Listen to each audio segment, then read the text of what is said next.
Hello বন্ধুরা, কেমন আছো সবাই? আশা করছি সকলেই অনেক ভালো আছো। প্রিয় বন্ধুরা, আজকে তোমাদের জন্য নিয়ে এলাম আরও একটি নতুন গল্প। আশা করছি তোমাদের দাঁড়িয়ে যাবে, তাই ভিডিওটি শুরু থেকে শেষ পর্যন্ত দেখো। একদিন আমার মাথায় খুব যন্ত্রণা করছিল। আমার দেওর বলল, বৌদি এসো ম্যাসাজ করে দিই। যখন দেওর ম্যাসাজ করল তখন আমি এত শান্তি পেলাম যে পুরো রাত যেন আমার কোনো হুঁশই ছিল না। তারপর আমি প্রত্যেক দিনই আমার দেওরকে দিয়ে ম্যাসাজ করাতাম। আর ওই দিন আমার শরীরে তেল লেগেছিল। পরের দিন আমি ক্যামেরা লাগিয়ে দেওরকে ডেকেছিলাম। যখন সকালে উঠলাম তখন ক্যামেরায় দৃশ্য দেখে আমি তো পুরো কেঁপে উঠলাম। আমার দেওর তো আমার সাথে। কখনো কখনো আমরা সম্পর্কের সীমানার খেয়াল রাখি না, আর এই কারণের জন্যই আমাদের অনেক লোকসান হয়ে যায়।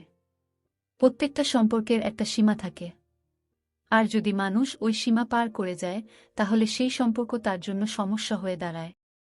আমার সাথেও কিছু এরকমই হতো। আমি একটা সম্বন্ধে আমার সীমারেখা পেরিয়ে গিয়েছিলাম, আর এজন্যই বরবাদী আমার ভাগ্য হয়ে দাঁড়িয়েছিল। যা কিছু আমার উপর দিয়ে বয়ে গিয়েছিল সেগুলো আমার পক্ষে ভুলে যাওয়া মুশকিল ছিল। গত কয়েকদিন ধরে আমার মাথা যন্ত্রণায় যেন ফেটে যাচ্ছিল। আর কোনো ওষুধ কাজও করছিল না। আমার রাতের বেলায় ঘুম না হওয়ারই সমান ছিল। আমি পুরো রাত জাগতাম আর ঘরের মধ্যে এখান থেকে ওখানে ঘুরে বেড়াতাম, বা নিজের বিছানাতে এপাশ-ওপাশ করতাম। আবেগের ছটপটানি আমাকে পাগল করে দিত, এজন্য আমার মাথায় যন্ত্রণা হতে থাকত। আমার দেওর পঙ্কজ, যে কিনা বয়সে আমার থেকে ছোট ছিল, সে আমার ভীষণ খেয়াল রাখত। আর আমরা দুজনে বেশ ভালোই মিশতে পারতাম। আমি ভুলেই গেছিলাম যে দেওর আর বৌদির সম্পর্ক ঠিক কিরকম হয়। অনেক রাত অবধি সে আমায় জেগে থাকতে দেখত। একদিন আমার কষ্ট দেখে বলতে লাগল, বৌদি আমি তোমার মাথায় তেল মালিশ করে দিচ্ছি, তোমার যন্ত্রণা এক্ষুনি ঠিক হয়ে যাবে। তার কথা শুনে আমি হেসে ফেললাম। আমার মনে হলো যে সে এমনিই বলছে। আমি বললাম, আচ্ছা ঠিক আছে, লাগিয়ে দাও। সে তেল নিয়ে আসলো আর আমার মাথায় ভালোভাবে ম্যাসাজ করতে লাগল। তার সাথে সে তার পুরো দিনের গল্প আমাকে শোনাতে লাগল। তার আঙ্গুলের দ্রুত ম্যাসাজ আমায় ভীষণ শান্তি দিচ্ছিল। আমার রোজ রাতে চা খাবার অভ্যাস ছিল। পঙ্কজ আমার জন্য চাও নিয়ে আসলো নিজের সাথে করে।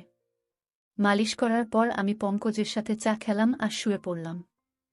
আমার এমন ঘুম আসলো যে আমি একেবারে সকালবেলা উঠলাম। সত্যিকারের পঙ্কজের ম্যাসাজ, এ তো যেন জাদু ছিল। আমি অনেক বেশি শান্তি অনুভব করছিলাম। অনেকদিন পরে আমার এরকম গভীর ঘুম আসলো। সকালবেলা উঠে যখন আমি স্নান করতে বাথরুমে গেলাম, আমি তখন ভীষণ অবাক হলাম যে আমার পুরো গায়ে কোথাও কোথাও তেল লাগানো। বোধহয় আমি ঘুমের ঘোরে নিজেই মাথার তেল এদিকে ওদিকে লাগিয়ে দিয়েছি। ঘুম পুরো হওয়ার কারণে আমার মাথার যন্ত্রণা চলে গিয়েছিল। এরপর আমি দিনভর কাজ করতে লাগলাম। আমার বিয়ের 1 বছর কেটে গেছে। আর এই 1 বছর আমি ভীষণ ভালোভাবে কাটিয়েছি। যখন আমি এই বাড়িতে বউ হয়ে আসলাম তখন আমার দেওর পঙ্কজের মাত্র 6 বছর বয়স ছিল। পঙ্কজের মধ্যে অনেক বেশি বাচ্চামো ছিল। আর সে একদম আমার ছোট ভাইয়ের মতোই লাগত। আমার বর আমায় বলেছিল যে তার বাবা খুব তাড়াতাড়ি পৃথিবী থেকে চলে গেছে, যার জন্য পঙ্কজ তার বাবার ভালোবাসা পায়নি।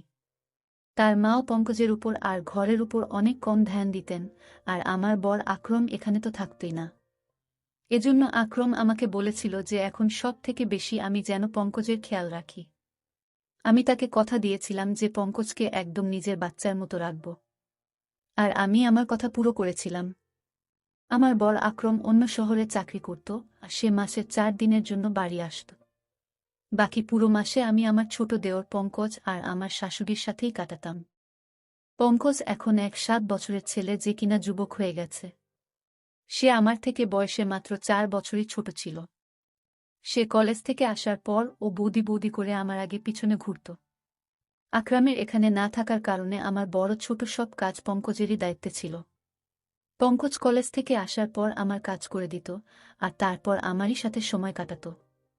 পঙ্কজের সাথে থাকতে থাকতে আমি একটা ব্যাপার অনুভব করেছিলাম, যে সে আকরামকে পছন্দ করত না। এমনকি তার কথা উঠলেও সে সেখানে চুপ করে যেত, অথবা কথা বদলে দিত। আমি তার থেকে জানতে চাইতাম যে আকরমের থেকে তার কিসের সমস্যা, কিন্তু আমি কখনো এই প্রশ্নটা করতেই পারিনি। আকরামের মা পুরো দিন পাড়ায় ঘুরে বেড়াতেন, আর সন্ধ্যা হতেই বাড়ি এসে তাড়াতাড়ি শুয়ে পড়তেন। পরের দিন সকালবেলা আবার পাড়ায় বেরিয়ে যেতেন। এজন্য আমার তার দিক থেকে কোনো সমস্যাই ছিল না। জীবন খুব ভালোভাবেই কাটছিল। কিন্তু আকরামকে ছাড়া আমি পুরো রাত ঘুমোতেই পারতাম না, আর পুরো রাত আমি এপাশ ওপাশ করে কাটিয়ে দিতাম। কখনো কখনো মন চাইত যে আমি নিজেই আকরামের কাছে চলে যাই। কিন্তু এখন এমনটা সম্ভব নয়, এজন্য আমার মাথায় মাঝেমধ্যেই ব্যথা ব্যথা হতো। পঙ্কজ জানত যে আমার মাথায় ব্যথা।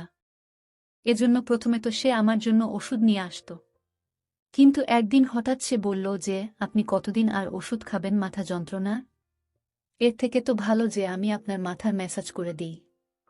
আপনি অনেক শান্তি পাবেন। আমি পঙ্কজকে বললাম, ম্যাসাজ করার বদলে কিছুদিনের জন্য আমাকে নিজের দাদার কাছে পাঠিয়ে দাও। আমি নিজেই ঠিক হয়ে যাব। আমার কথা শুনে পঙ্কজ বলতে লাগল, যদি আপনি চলে যান তো আমার কি হবে? আমি তো আপনাকে ছাড়া থাকতেই পারি না। তার কথা শুনে আমি জোরে জোরে হাসতে লাগলাম। সে আমার সাথে এভাবেই কথা বলত। সত্যিই পঙ্কজের সাথে থেকে আমার একটা অভ্যাস হয়ে গিয়েছিল তার। আমরা দুজনে মাঝে মধ্যেই ঘুরতে বাইরে চলে যেতাম। সে রাতের বেলা আমার জন্য আইসক্রিম নিয়ে আসত। আর আমরা দুজন মিলে রাতভর একসাথে সিনেমা দেখতাম। আমি পঙ্কজের সাথে কেনাকাটা করতে যেতাম। তখন সে আমাকে অনেক মডার্ন আর ফ্যাশনেবল জামা কাপড় কিনতে বাধ্য করত। ঘরের মধ্যে তো সে আমাকে ওড়না গায়ে দিতেও দিত না। আমি যখনই ওড়না নিয়ে কাজ করতাম তখন সে আমার গায়ের ওড়না টেনে একদিকে ফেলে দিত। সে বলতো, আপনি এটা এত গরমের মধ্যে কি করে পরে কাজ করেন? সে প্রত্যেকটা কথায় আমার অনেক বেশি চিন্তা করত। সে হালকা রঙের জামা কাপড় পরতে বেশি পছন্দ করত। এই জন্য আমি যখনই তার সাথে বাজারে যেতাম তখনই সে আমার জন্য হালকা রঙের কাপড় পছন্দ করত আর কেনাত। আর তার সেলাইও ভীষণ ফ্যাশনেবল ভাবে করিয়ে আনত। আমার জামা কাপড়ের ব্যাপারে তার অনেক রুচি ছিল। আমি প্রায়ই তাকে বলতাম যে তার বউতো যে তার বর তাকে পছন্দমতো জামা কাপড়ের ডিজাইন বানিয়ে দেবে। আমার কথা শুনে সে বলত যে, আপাতত আপনি ভীষণ সৌভাগ্যবতী যে আমি আপনার জন্য এত মেহনত করি। আর সত্যিই আমি অনেক সৌভাগ্যবতী ছিলাম। কেননা আমাকে সে কখনো কোনো কাজের জন্য না বলত না। সে আমার অনেক জামা কাপড়েই ডিপ করে ডিজাইন দেওয়া গলা বানাত। বড় বড় পিঠের ডিজাইনও বানাত, যেগুলো মাঝে মধ্যেই আমার কোমর পর্যন্ত চলে যেত। আর কামিজ এতটাই টাইট ফিটিং হতো যে কখনো কখনো তো নিঃশ্বাস নিতেও আমার কষ্ট হতো। কিন্তু পঙ্কজ এরকম জামাকাপড় ভীষণ পছন্দ করত। আমি ওকে আমার বাচ্চার মতো করে রাখতাম। এই জন্য কখনোই তার পছন্দের জামা কাপড় পরার জন্য আমি না করতাম না। হালকা গোলাপি রঙের জামাকাপড় পরে আমি একদিন রান্নাঘরে কাজ করছিলাম। অনেক বেশি গরম ছিল সেদিন। আর আমার পুরো শরীর ঘামে ভিজে যাচ্ছিল, যার জন্য আমার জামা কাপড়ে যেন আমাকে পুরোপুরি দেখা যাচ্ছিল। আর আমি ওড়না ছাড়া তাড়াতাড়ি খাবার তৈরিতেই মগ্ন ছিলাম। তাই হঠাৎই যখন সে পেছন দিক থেকে চলে আসলো আর আমাকে দেখে বলতে লাগলো, আজকে তো আপনি ভীষণ হট লাগছেন। ওর এই কথায় আমি লজ্জা পেয়ে গেলাম আর তাড়াতাড়ি আমার ওড়না খুঁজতে লাগলাম। তখনই সে বলতে লাগলো যে, আমি তো মজা করছিলাম বৌদি, আপনি আরাম করে নিজের কাজ করুন। আর সে রান্নাঘর থেকে চলে গেল। আকরাম যখন আমার সাথে দেখা করতে আসতো তখন ওই কদিন পঙ্কজ আমার সাথে অনেক কম কথা বলত। আর পুরো দিন সে পড়ার মধ্যেই মন দিত। আকরাম ভীষণ খুশি হতো যে পঙ্কজ অনেক মেহনত করে পড়া করছে। আর আমিও ওই দিনগুলো আকরামের সাথে এতটা মজে থাকতাম যে পঙ্কজের বদলে যাওয়া আমার চোখেই পড়ত না। আকরাম শুধুমাত্র 4 দিন আমার সাথে কাটিয়ে তারপর চলে যেত, আর তারপর পঙ্কজ আবার আমার সাথে আগের মতোই ব্যবহার করত। সে আমার ব্যাপারে অনেক জেদি ছিল। সে চাইত সে আমাকে যা খুশি বলুক। ওর এক বন্ধুর ভাইয়ের বিয়ে ছিল, সে আমার পেছনেই লেগেছিল যে আমি যেন ওর সাথে যাই। প্রথমে তো আমি না বলে দিলাম, কিন্তু যখন দেখলাম যে সে দুঃখী হয়ে আছে তখন আমি সঙ্গে সঙ্গে হ্যাঁ বলে দিলাম। কিন্তু আমি এটাই ভাবছিলাম, সে তার বন্ধুর ভাইয়ের বিয়েতে আমি গিয়ে কি করব। কিন্তু ওখানে গিয়ে আমি ভীষণ অবাক হলাম। ওর সমস্ত বন্ধুরা আমাকে ভীষণ ভালোভাবেই জানত, আর এমনভাবে আমার সাথে কথা বলছিল যেন আমরা অনেকবার দেখা করেছি। ওরা বলল, সব সময় পঙ্কজ আপনার কথাই বলতে থাকে, আর সে আপনার ভীষণ প্রশংসা করে। তারা সবাই আমার সাথে আবার দেখা করার জন্য জেদ করতে লাগল, ইচ্ছা প্রকাশ করতে লাগল। ফেরার সময় আমি পঙ্কজকে বললাম যে তুমি তোমার বন্ধুদের আমার ব্যাপারে কি কথা বলেছ যে সবাই আমাকে এত ভালোভাবে চিনেছে। পঙ্কজ বলতে লাগলো যে আপনিই তো আমার সবকিছু, আমি তো সবসময় আপনার কথাই বলতে থাকি। ওই সময় পঙ্কজের কথার মানে আমি বুঝতে পারিনি। কিন্তু যেদিন আমি তার ওই কথার মানে বুঝতে পারি, আমার পায়ের তলা থেকে মাটি সরে গিয়েছিল।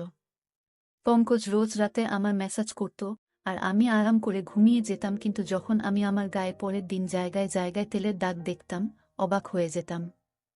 আর এই জন্যই একদিন আমি ঘরের মধ্যে ক্যামেরা লাগালাম আর পঙ্কজকে দিয়ে মাসাজ করাতে লাগলাম। ম্যাসাজ করানোর কিছুক্ষণের মধ্যেই আমি প্রত্যেকবারের মতো ঘুমিয়ে পড়লাম, আর সকালবেলা উঠে যখন ক্যামেরার রেকর্ডিং দেখলাম তো আমার নিঃশ্বাস প্রশ্বাস যেন বন্ধ হয়ে যাচ্ছিল। আমি ভাবতেও পারিনি যে পঙ্কজ আমার সাথে এরকম করতে পারে। আমি তো পঙ্কজকে অনেক বেশি ভরসা করেছিলাম, আর তাকে আমি নিজের ছোট ভাই ভাবতাম। কিন্তু সে তো দেওর বৌদির সম্পর্কের সম্মান রক্ষা করতে পারল না। ভিডিওতে পঙ্কজ আমার ভালোভাবে ম্যাসাজ করছিল, তারপর সে আমার জন্য চা বানিয়ে আনল, আর চা খাওয়ার পর পঙ্কজ ঘর থেকে বেরিয়ে গিয়েছিল। আর আমি ঘুমানোর জন্য শুয়ে পড়েছিলাম। কিছুক্ষণ পরে আমার এত গভীর ঘুম এসে গেল, তখন পঙ্কজ দ্বিতীয়বার দরজা খুলে ঘরে আসলো। আর আমি দরজা খোলার আওয়াজেতেও উঠিনি। সে ঘরে আসার পর ঘরের দরজা বন্ধ করে দিল আর আমার কাছে চলে আসলো। এরপর আমি যা কিছু দেখলাম আমি নিজের চোখে বিশ্বাস করতে পারিনি। পঙ্কজ কিছুক্ষণ তো চুপচাপ বসেছিল, আমাকে সে দেখছিল। এরপর সে নিজের আঙ্গুল দিয়ে আমার চেহারা ছুঁতে লাগল। সে তার মোবাইল ফোন বের করে আমার অনেক ফটো তুলল, আর তারপর সে আস্তে আস্তে আমার শরীর থেকে কামিজ সরাল। তেলের সেই শিশি যেটা সে মাসাজের জন্য এনেছিল ঘরের মধ্যেই রাখা ছিল। সে নিজের হাতে তেল নীল আর আমার গায়ে মাসাজ করতে লাগল। আমি জ্ঞান হারিয়ে ওর সামনেই পড়েছিলাম, আর সে আমার গায়ে নিজের হাত ঘোরাচ্ছিল। কিছুক্ষণ পরে আমাকে চুমু খেতে শুরু করল, আর তারপর সে নিজের সমস্ত সীমারেখা ছাড়িয়ে গেল। সে আমাদের মাঝে দাঁড় করানো সমস্ত আবরণের দেওয়ালকে ভেঙে দিয়েছিল। সে আবেগ সামলাতে না পেরে এতটাই এগিয়ে গেল যে কয়েক ঘন্টা পর্যন্ত সে আমার সাথে ছিল। আমি তার সামনে জ্ঞানহীন অবস্থায় ছিলাম, আর সে পুরোপুরি জোশপূর্ণ ছিল। বেশ কয়েক ঘন্টা আমার সাথে কাটানোর পর ও যেভাবে এসেছিল সেভাবেই ফেরত চলে গেল। সে আমার ইজ্জত খুব বাজেভাবে নষ্ট করে গেল, আর এটা দেখে আমার হৃদয় পর্যন্ত কেঁপে উঠল। আমি তো তাকে নিজের ভাই ভাবতাম, এজন্য তার সাথে এত ভালোভাবে মেলামেশা করতাম। কিন্তু আমি কখনো জানতেই পারিনি যে ওর চরিত্রই খারাপ ছিল। আমি আমার ঘরে বন্ধ ছিলাম, যখন সে কলেজ থেকে আসলো সে সোজা আমার ঘরে চলে আসলো। একদম আমার কাছে বসে বলতে লাগলো, বৌদি কি হয়েছে, তোমার শরীর ঠিক নেই? আমি গভীরভাবে তার দিকে তাকালাম, আর ক্যামেরার রেকর্ডিং তার দিকে বাড়ালাম। সেটা দেখে সে কিছুক্ষণের জন্য তো চুপ করে গেল। এরপরে সে যা বলল সেটা শুনে পুরো আমার গায়ের শিহরণ জেগে গেল। সে হঠাৎ করেই নিজের ভালোবাসার কথা আমাকে বলতে লাগল। সে বলতে লাগল চিরদিনই ভালোবাসার জন্য অভাব বোধ করত সে। যখন আমি তার দিকে ধ্যান দেওয়া শুরু করলাম তখন তার ভালো লাগতে লাগল। সে বুঝতে পারল যে তার জীবনের কেউ এমন আছে যে তাকে ভালোবাসে। ও বলছিল যে এবার ও আর আমার থেকে দূরে যেতে পারে না, আর এই জন্যই তার নজরে তার বড় দাদার অস্তিত্ব খটকাতে লেগেছিল। যখনই আকরাম আসত সে নিজেকে ঘরের মধ্যে বন্ধ করে দিত, কেননা আমাদের দুজনকে সে একসাথে দেখতে চাইত না। আকরামকে তো সে এভাবেই প্রথম থেকেই ঘৃণা করত, কেননা আকরামের বাবা আকরামকে অনেক ভালোবাসত, আর মরার আগে উনি এই ঘরটাও আকরামের নামে লিখে দিয়েছেন। আমার আর আকরামের সঙ্গ তার হৃদয়ে কাটার মতো বিঁধত। তাই যখনই আমার জন্য সে কেনাকাটা করত সে ইচ্ছে করেই আমার জন্য এই ধরনের জামা কাপড় কেনাত যাতে আমাকে সে পরিষ্কারভাবে দেখতে পারে। সে হালকা রং পছন্দ করত না, বরং হালকা রঙের মধ্যে দিয়ে উকি দেওয়া আমার দেহাকর্ষণ তাকে আকৃষ্ট করত। সে বলত যে সে সৌন্দর্যে আহত হয়েছে, সে শুধু আমাকে পেতে চাইত। সে নিজের আবেগকে কাবুতে রাখতে পারছিল না যখন সে আমাকে রাতভর জাগতে দেখত। এই কথাটা তাকে ভীষণ অস্বস্তিতে ফেলত যে আমি তার দাদার কথা ভেবে জেগে আছি। ওর ইচ্ছা ছিল আমি যেন তার জন্য জেগে থাকি আর জীবনভর যেন তার সাথে থাকি। সে নিজের দাদার থেকে আমাকে আলাদা করতে চেয়েছিল আর নিজের কাছে আনতে চাইত। এই জন্য সে আমার ম্যাসাজ শুরু করে যাতে আমি শান্তি পাই। আর সে আমার চায়ে ঘুমের ওষুধ মিশিয়ে আনত। আর যখন তার বিশ্বাস হতো যে আমি গভীরভাবে ঘুমিয়ে গিয়েছি তখনই সে আমার ঘরে চলে আসত আর নিজের পিপাসা মিটিয়ে চলে যেত। সে নিজের বন্ধুদেরও ওই কথাটা বলেছিল যে সে আমাকে ভালোবাসে, আর ওর বন্ধুরাই ওকে এই ধরনের পরামর্শ দেয়।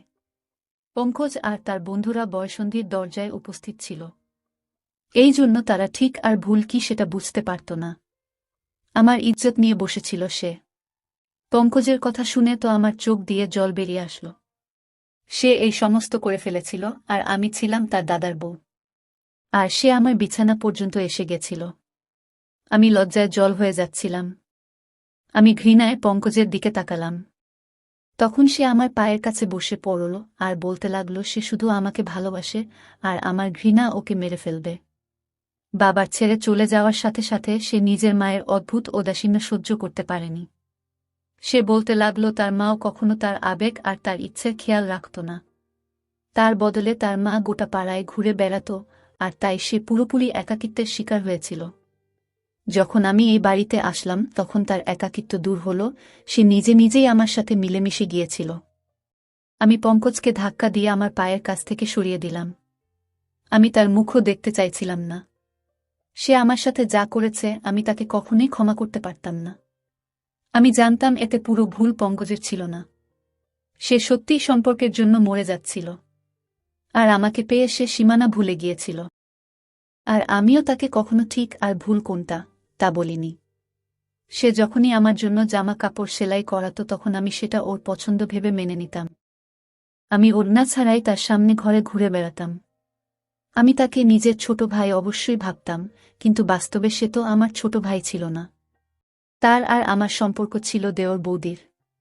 আর আমি এই ব্যাপারটাই খেয়াল করিনি।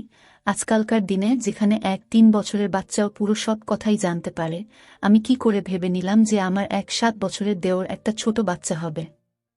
আমি তাকে বললাম এটাই ভালো হবে যে তুমি আমার থেকে দূরত্ব বজায় রাখো, আর আমাকে নিজের চেহারাও দেখাবে না।